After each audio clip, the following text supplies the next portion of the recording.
no, the Supreme Court did not hand down an anti-abortion decision. Once again, it's crazy, JC. It's the exact same thing you always see, whether it's conservative media or not. Okay. Oh, sorry, that was the wrong one. Whether it's conservative media or not, it's the exact same thing. It's talk about what the Supreme Court is doing and lie about what it really is. I'm going to go ahead and make that bigger so people can see it. So what you have, once again, JC, this is what we call an interlocutory ruling. This is, or holding, because they don't issue rulings.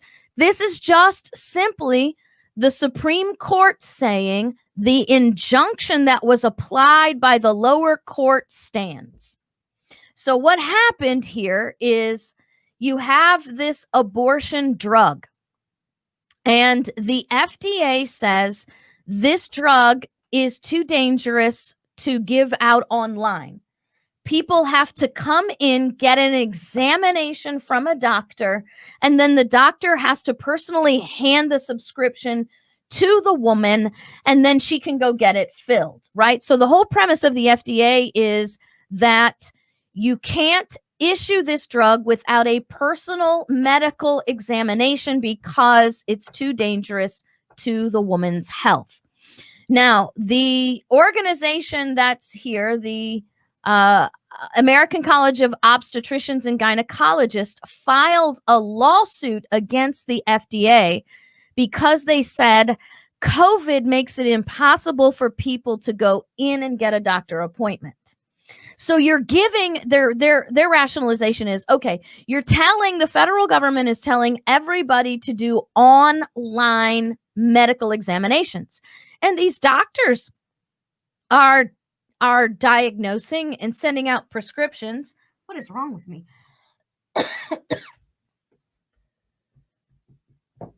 For really dangerous opiates and stuff. They don't have to come for that. But you're going to make us come in for this, which is too restrictive on the whole process. And but that was already the law. Right. I mean, this particular case was about the temporary suspension of those requirements during COVID. Right. Which is what the court says. Right. This is not a question about abortion. This is a question about the law. About the law of the requirements to get a prescription. Because what happened was they said temporarily under the COVID stuff, right, we're gonna set aside some requirements. Mm-hmm. And then I guess at some point they said, all right, we've moved past this. Mm-hmm. We're reinstating the requirements. And then all of a sudden these guys sued saying, oh, you're restricting a person's right to an abortion. Well, but they didn't reinstate all of the restrictions, just part of them. So you still can issue prescription for things that the FDA originally said you have to be in-person examinations. Mm-hmm. So the argument is, if you'll let them do the in-person examinations for these particular things, or the e-examinations, the online examinations for these things, which are normally restricted, but you won't for this, then that's not fair. Right. And so it's about the law. And you're exactly right. It's not about COVID. It's about the law. Not about abortion. And it's not about abortion. It's about the FDA saying, okay, this drug is too dangerous to administer without an in-present examination. So the FDA says, no, you can't do that. And so what you have is Roberts, Gorsuch, you have Barrett,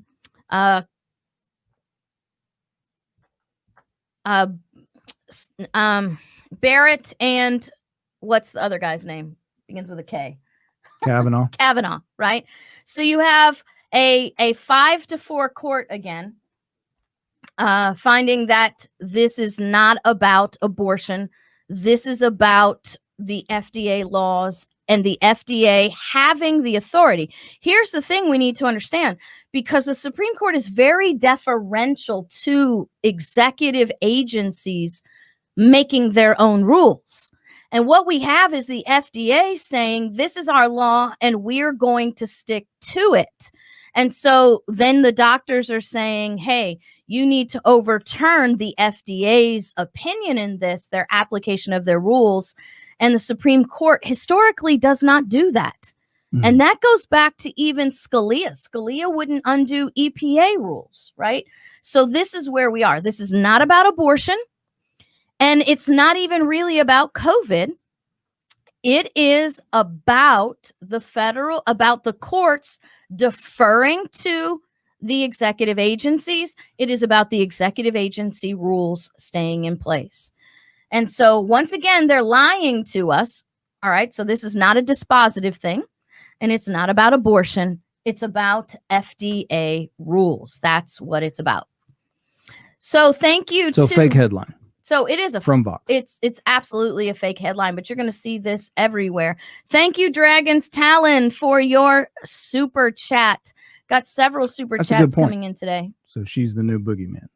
Who is? Oh, yeah. Amy Coney Barrett. So Trump's gone, so she's the new boogeyman. But she has more power as a boogeyman, right? Because remember, the objective is to stack the Supreme Court. Court packing, right? Promote court packing. So she's a very, very powerful boogeyman in this day. So you right? can build. They're trying to build this false narrative of, oh, look what she's doing. This court is out of control. Look what Trump did. Right. No, and that's it too, because you're going to have to incorporate the Trump hate with the boogeyman Barrett. Right. And it's, look, what Trump did to the Supreme Court. Trump put 3. We should be able to put 3 on too. And we need 3 more justices. Right. And stir up their pro-abortion base. Right. Exactly. Right. Because it's all about you. Yeah. So there'll be something to watch. So tactic. Mark your words there. Told you so, told you so. Barrett is the boogeyman that will usher in the argument to pack the court. And we told you back when Trump was president, there were several cases coming up. There are going to be gun control cases coming up. There are going to be this case on abortion. There are other abortion issues that are going to be coming up before the Supreme Court. And every time that happens, watch for the inflammatory headlines and remember to read the cases yourself, because that's where you will find the truth. All right. Almost too much to talk about. Yeah.